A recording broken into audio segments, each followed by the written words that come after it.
Voilà, je pense qu'avec la presse de Kolda, on ne s'est pas vu officiellement depuis les locales. Donc depuis le bilan qu'on avait apporté au local. Et après ça, on est resté en retrait un peu, parce que quand tu vas en guerre, après il faut te retirer un peu pour voir. Comme le disent mes amis mandingues, il y a du kankan kalodami.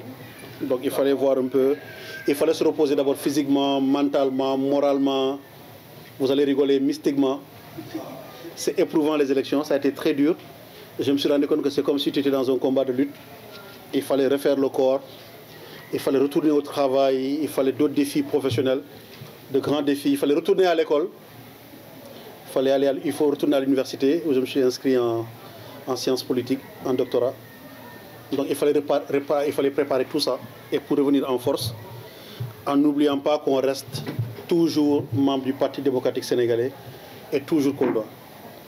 Ce point de presse, j'ai voulu le faire presque un an après le premier rendez-vous pour parler d'abord de l'actualité nationale, de l'actualité locale chez nous d'abord à Kolda, et l'actualité nationale. L'actualité locale, il faut battre le fer quand il est chaud.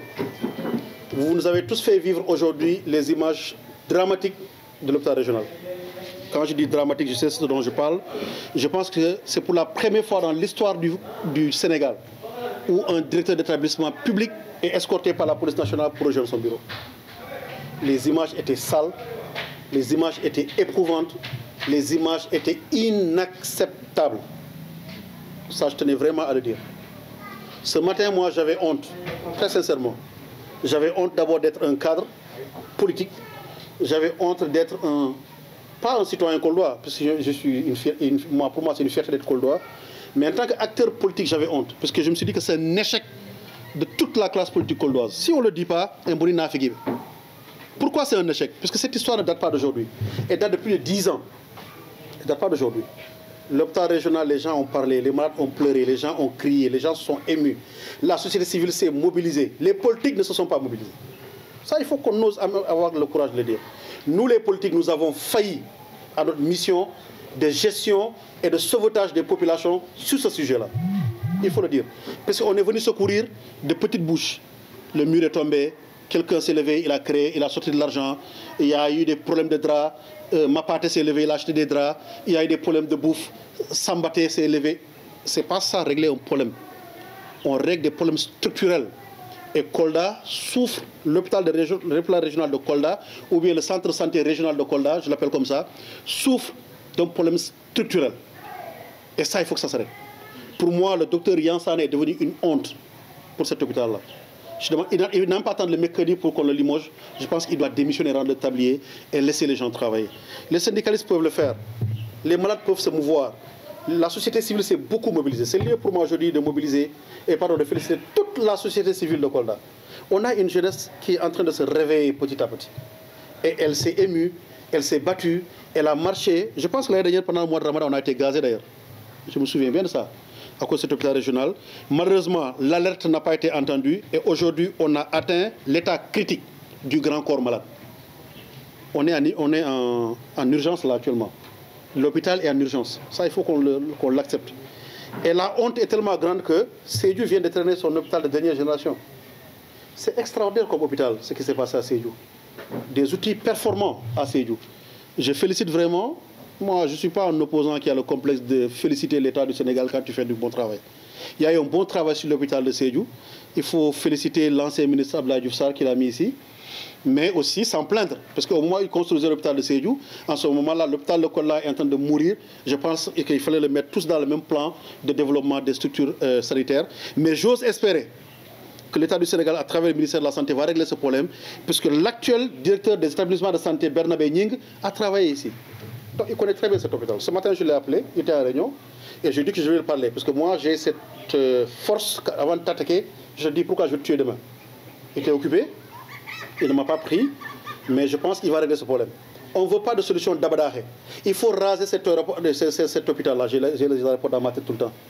Il faut raser cet hôpital-là et nous en construire un tout nouveau, performant, selon les besoins des populations koldoises et selon le mérite des Koldois. Je peux dire niaou, puisque chaque fois, c'est Kolda qui fait gagner le parti au pouvoir. Et malheureusement, chaque fois, c'est Kolda qui est derrière. Et l'hôpital, même beau douguer Sibir, dès que tu es dans l'hôpital, tu n'as plus envie de te soigner. les routes sont sagatées, il y a des trous, il n'y a même pas de pavés, il n'y a absolument rien de tout. Et puis il y a un service d'accueil qui est inexistant. Je pense que c'est l'un des grands centres hospitaliers où l'accueil orientation n'existe pas. Le premier contact, c'est les boutiques.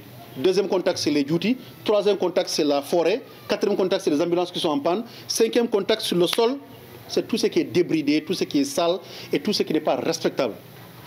Il faut oser le dire. On ne le mérite pas. Et on ne doit pas le mériter. Vu les résultats politiques que le pouvoir est en train d'engager à Kolda. Je pense qu'il faut changer de paradigme. Il faut que les leaders politiques, d'abord du pouvoir, prennent les responsabilités par rapport à ça. Pas tous, puisqu'il y a un principal responsable. Il faut qu'on ose le dire. Il y a un président du conseil départemental qui est président du conseil d'administration et d'orientation de cet hôpital-là. Je pense que mon oncle, le professeur Moussa Baldé, est là actuellement. Pour moi, il faut une réunion d'urgence demain et dès l'après-midi, il faut virer ce directeur. C'est la première solution. La deuxième, maintenant, il faut la trouver en réglant des problèmes. Ça, je ne pouvais pas, très sincèrement, commencer cette rencontre avec la presse sans en parler. C'est désolant. Il faut que ça s'arrête. Le deuxième point sur lequel je veux vraiment me prononcer, c'est la grosse surprise actuelle à Kolda. Un problème privé commercial s'est transformé au plus grand référendum politique de Kolda. Oui et non. C'est la fameuse station de SGF qui est sur la route. Ça aussi, c'est notre problème. C'est un homme privé qui est entré à Kolda, qui a acheté un terrain, sans que personne ne soit au courant, qui l'a aménagé, qui l'a bien fait, qui a commencé à construire. Après, on a arrêté et après, boum. C'est devenu strictement politique où les gens disent oui, d'autres disent non. Pour un problème commercial.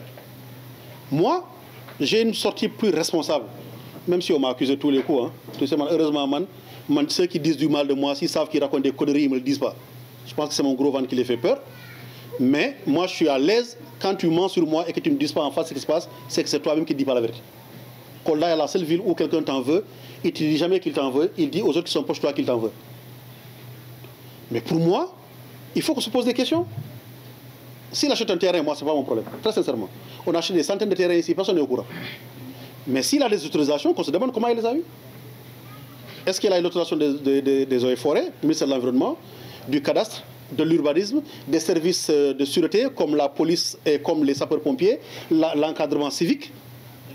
Est-ce qu'il les a eus? Apparemment, oui. Parce que s'il ne les a pas eus, et à tort, on s'est attaqué au maire. Moi, je suis très à l'aise. À tort, des gens sont attaqués au maire ce dossier-là. Mais le maire ne peut que signer un papier sur tout ce qui est en bas est légal. Qu'on se dise la vérité aussi dans un pays légal. Il ne peut pas signer une autorisation si ce n'est pas légal. Il a des papiers qui sont superposés. Si tout ce qui suit est légal ici, il n'a pas de pas signer.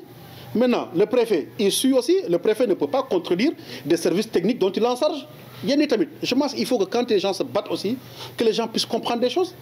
Moi, je serais choqué si personne n'a autorisé ces travaux-là et que le monsieur est venu s'installer. Il n'est pas tombé du ciel. Maintenant, il y a eu du bruit. Arrêt, il y a eu suspension. La décision de suspension, pour moi, est une décision intelligente, à mon avis.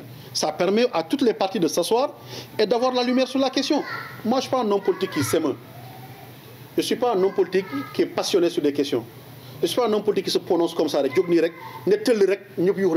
ne suis pas ce genre-là. Dieu m'a donné la chance d'aller à l'école et de réfléchir, d'être journaliste, d'être sur le terrain, de faire des enquêtes avant de faire de la communication et de m'occuper des responsabilités dans ce pays-là, dans le milieu aéroportuaire. Pour moi, quand on suspend, c'est qu'il y a un recul pour que les gens discutent. Il y a un recul pour que les gens voient exactement de quoi il s'agit. Il y a un recul pour que toutes les parties puissent donner toutes les pièces normales sur une question. C'est ça, moi, mon avis sur la question. Et il est temps, moi, je pense, je lance un appel urgent. Il faudrait que très rapidement, que tous les acteurs qui sont concernés par cette station-là se retrouvent à Kolda. Ça passe ou ça casse. Ce n'est pas mon problème. Si ça passe, c'est bon. Si ça casse, c'est bon.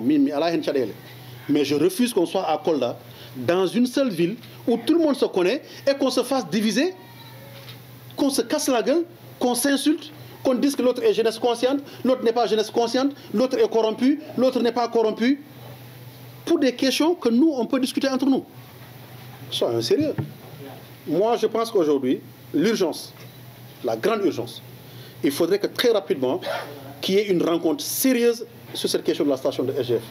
On n'est pas des ennemis. Bokar, s'il vous plaît, on n'est pas des ennemis. On n'est pas des ennemis. Il faut qu'on s'asseye. Ceux qui doivent s'asseoir, hein, mais ceux qui doivent s'asseoir, le maire peut pouvoir convoquer une réunion rapidement où il dit SGF, venez avec vos plans, vos projets, vos ingénieurs. Le préfet est là à côté. Les services qui ont signé sont là à côté. La société civile est là. Et discutons. Puisqu'au début, quand même, il faut le dire, le projet, en le mettant en place, on implique les parties prenantes. Comme tous les grands projets, il faut impliquer les parties prenantes. Et les parties prenantes, c'est les populations. Hier, c'était les populations de quartier Bouna, et demain, on se rend compte que c'est à Bantengel.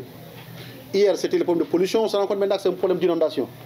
Donc, nous sommes d'accord, nous sommes l'aménagement du fleuve, oui, je suis d'accord. J'ai été ami du fleuve, où je le suis toujours. On s'est investi ici avec Fabou Ligay. On a fait beaucoup d'efforts dans ce fleuve-là avec Fabou Ligay, avec Tidiane Ndiaye, avec le juge Diop, avec beaucoup de gens de la société civile, ton frère Gano. Beaucoup de gens, on a passé des journées ici, des dimanches sur ce pont-là ici. On a sorti notre argent, on nous a même traité de fous ici. Après, on nous a dit c'est mystique. Voilà, les Bambala, c'est les grands mystiques là, ils sont en train de prendre les dîners là, c'est pour ça qu'ils sont là-bas chaque dimanche. Non, on voulait que ce fleuve-là soit aménagé, qu'il soit bon à vivre. Donc on est engagé. Mais maintenant, s'il y a un problème aussi sérieux, mais il y a Haïti. Asseyons-nous.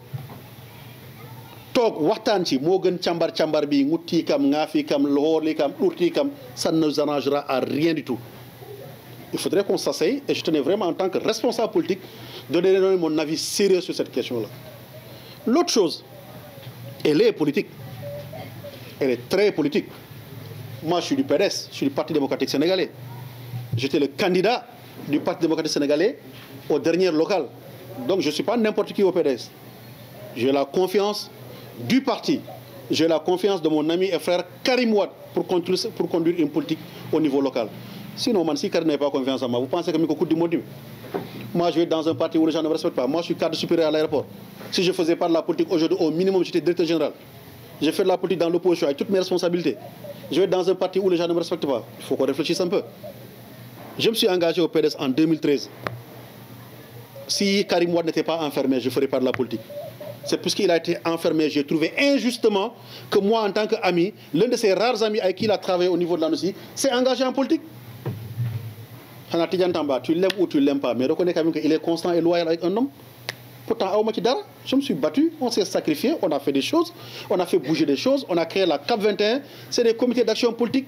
Ça a fait peur aux gens qui ont paniqué pour rien. Mais dans chaque formation politique, il y a des comités d'action politique. On a fait un excellent boulot à Kolda, qu'on nous aime ou pas, on s'est imposé à Kolda, sur le plan social, sur le plan truc. Ça ne veut pas dire que Ndiogoudem et les autres qui étaient là ne faisaient pas du bon travail. Bien au contraire. Je ne fais pas partie des cadres politiques qui pensent qu'il faut tuer un Ndiogoudem ou un Massam ou autre truc. Mais ça va me servir à quoi? Moi, je suis venu au PDS pour apporter ma contribution. Et je suis en train d'apporter à ma contribution, elle est grande de ma contribution. C'est pour ça qu'on continue à se battre. Aujourd'hui, on est sur le renouvellement des instances du PDS, heureusement. Et on est sur le montage des secteurs. Omar Balé, qui est le coordinateur qui est là-bas, il va vous dire, on en a monté des tonnes. On n'a aucun complexe, puisqu'on a une base, nous, à Kolda. On en a monté, sans tricherie.